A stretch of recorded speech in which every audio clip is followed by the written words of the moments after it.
Hello everyone, it's Shall We Dad, and I am super excited to be here today to bring you this shipping box unboxing and in the box action figure review of the McFarlane Toys Batman Forever assortment.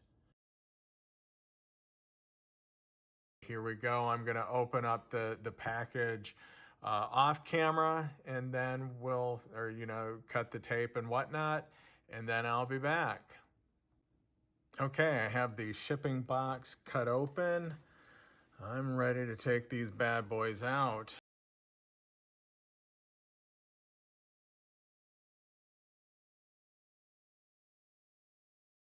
So, all right, here we go. I've taken out the first figure. What will it be? I'm seeing orange hair, so that's got to be Riddler.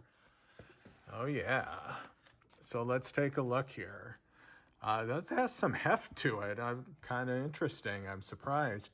Might be the heft of that Build-A-Figure, which is, you probably know, is a giant bat that I think makes just a very, very brief appearance in the released version of Batman Forever. I think it's all part of the Schumacher cut, which released the Schumacher cut. Am I right? I'll have to put that hashtag in this video.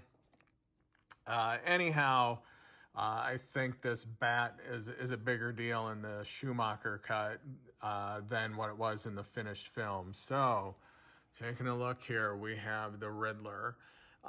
Quite frankly, I don't think this is a great likeness to Jim Carrey as the Riddler in the movie.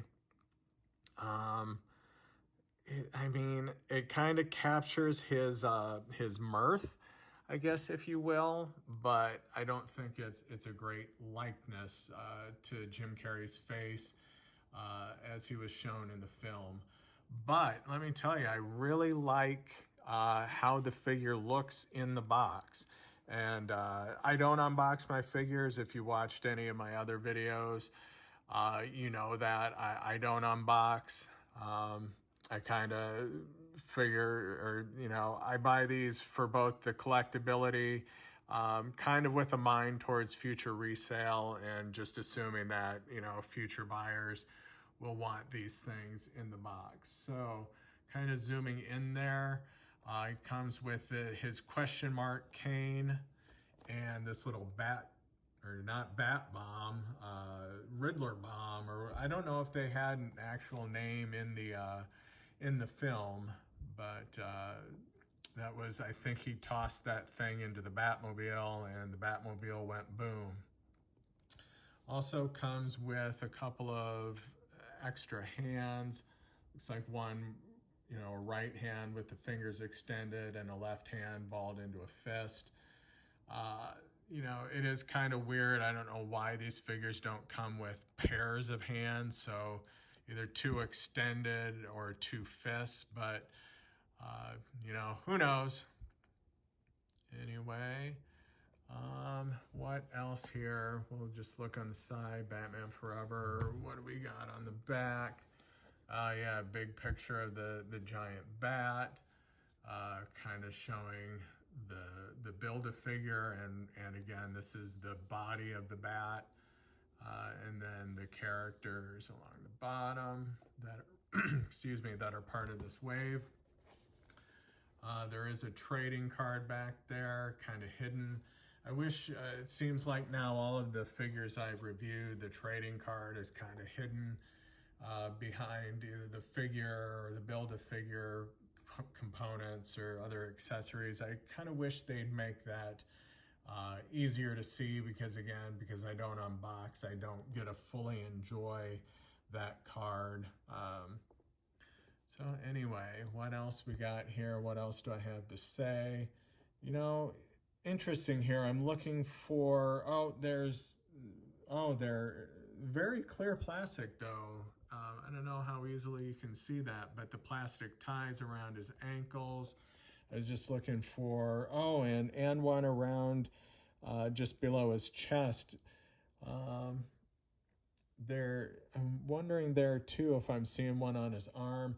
they're much less pronounced than some of the other figures I've taken a look at and reviewed on this channel so far. I'm pretty surprised that, you know, you can barely see them, and I really like that. I guess there too, there's some ties. They're very thin, which maybe helps to, you know, minimize their appearance. So, overall, I think I'd give this figure a 6 out of 10, just first impressions. Again, mostly based on, I just don't think it's a good likeness to Jim Carrey as the Riddler in the film. There's also, I don't know if this is I think it's just a reflection, so never mind. Again, I think I said 6 out of 10 on this one.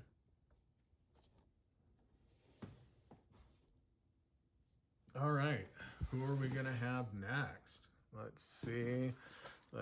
I'm gonna start pulling them out. We've got Two-Face. All right. So there's Two-Face. And okay, what do we got? It looks like he comes with a wing. Oh, this is awesome. I love this. So I was just complaining with the Riddler that they cover up the trading card. I love on this one that you can really see that trading card really well. Read the character name on it. That is excellent. Now, funny enough, where I was raving about the little ties and how they were just barely noticeable on the Riddler, this one, they're much more visible and seem a lot better. Let's take a look. I like this one as a first impression. He's got in his right hand there his coin. Looks like he's got 2 replacement hands, so if you didn't want to have him flipping the coin, just one kind of with his index finger partially extended. I don't know why it's only partially extended. And then is that, I'm just trying to decide, is that another left hand with a glove just balled up into a fist? It's kind of weird to me. Why not? Well, okay, no, it makes sense. His left half is his bad half, so that would have to be on his left side. All right, I think this one is a better likeness to Tommy Lee Jones as Two-Face. And really, you know, it's kind of, you know, you only have to match half of them because on the right, or his left side, you know, it's all scarred and disfigured, so you really don't have to match that super well, I guess. To the actor, I mean, certainly it should feel like, you know, I recognize this from the film, and I think they did a pretty good job there. I think that is a pretty good likeness to Tommy Lee Jones. I really like this one.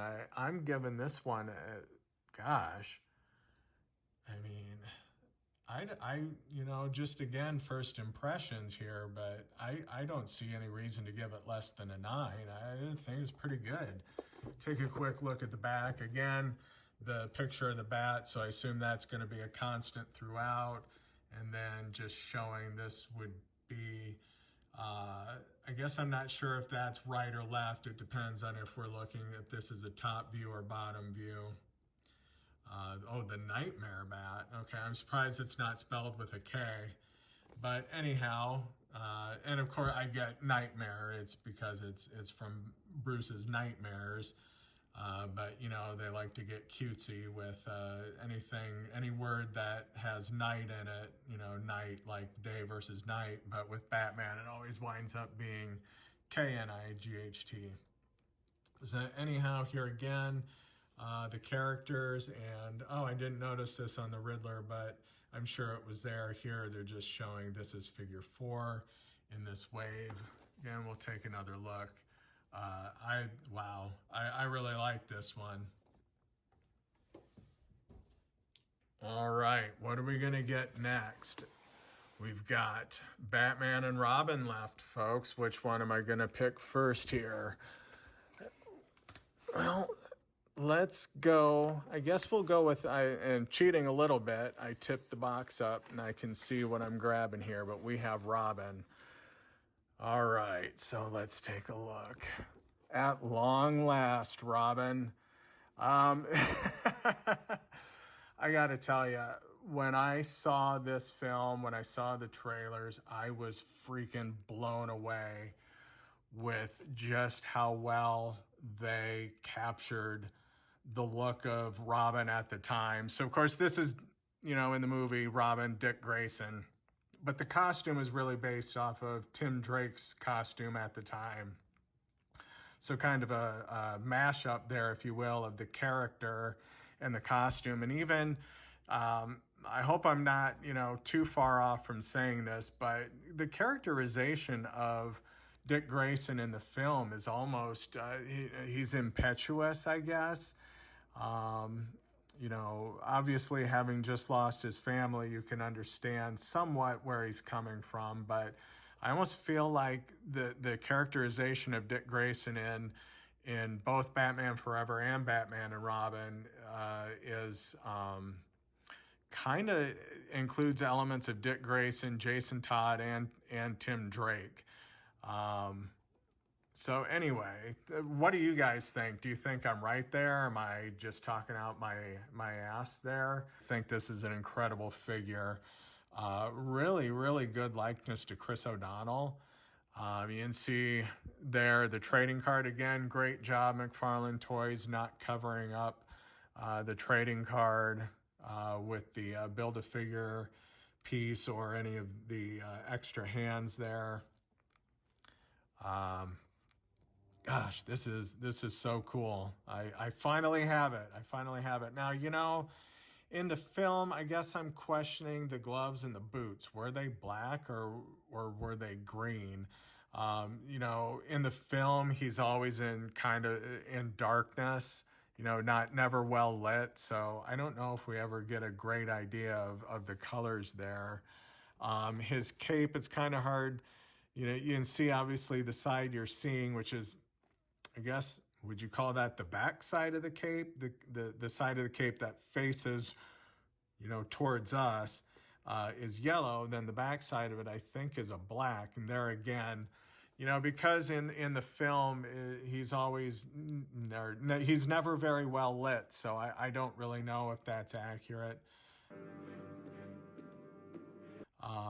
But I don't care because I'm so excited to have this figure and I think it's great looking. Let's see, the tie just below his chest there, little more pronounced than I'd like, maybe less so down around his ankles. And for those of you wondering, oh my goodness, yes, there it is. There's a Robin nip. Yep.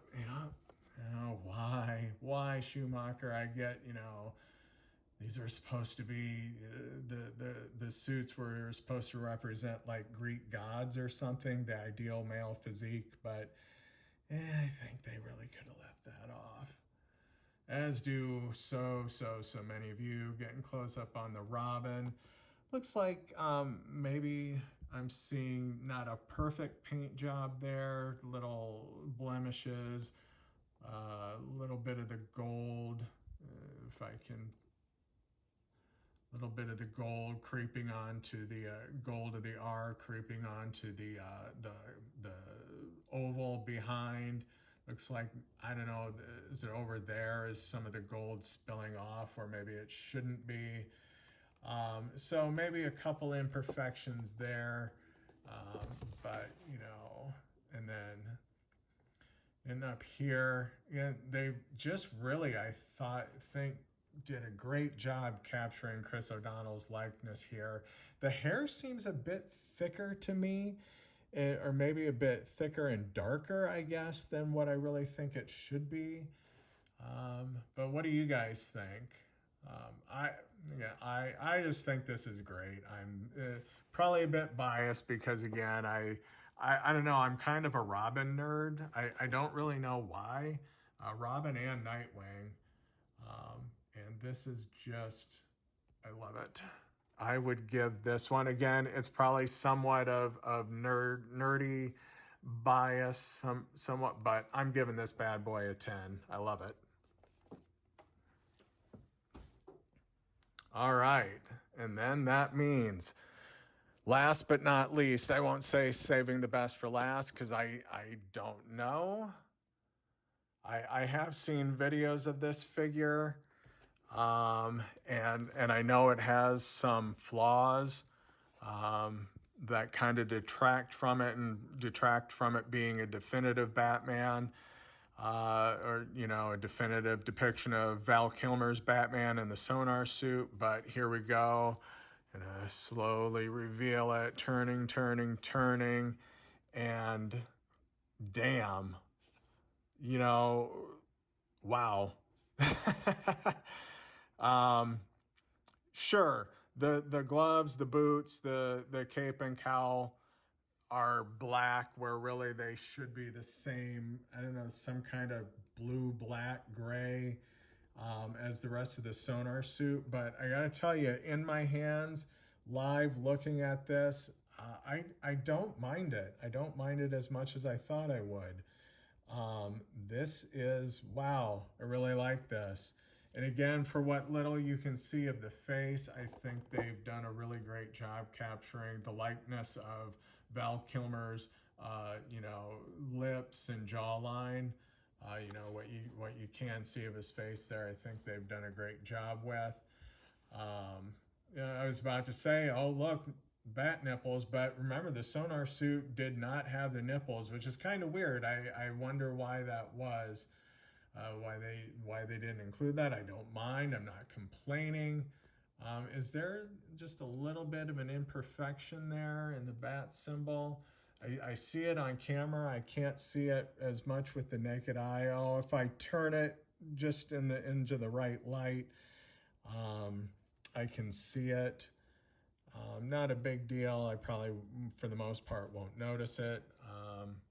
Let's see, what else is there to see here? The ties around just below his chest or upper abdomen. There's some around his arms at the elbows, down around the ankles. Not super visible. So let's see. He comes with the bat head, and then there's a trading card which is partially obscured. Which, as I've talked about with the other figures, is a bit disappointing. Some very cool bat gadgets here. This sonar batarang, I assume that's another type of batarang. Is that at the beginning of the film, he shoots the grapple to prevent the bank vault from falling, or uses it to send the bank vault back into the building, which is hokey to say the least. There's probably no way in hell that could ever work in real life, but okay, I'm talking about a comic book movie, so we got to suspend disbelief, am I right? What else here? What else to say? Again, because I don't unbox figures, it's very important to me how they look in the box. Maybe my one complaint here is I don't love how they have the arm cocked up across his chest. They could have maybe extended it. And I don't know if that's, package to package, maybe I just got one where that's how the arm is, and that if I had gotten a different one, maybe the arm would be down. But that's a pretty minor complaint. Let's see, what else can I say about this figure? I don't have a lot more to say. I would give this one, somewhere between an 8 or 9. It's a pretty good figure.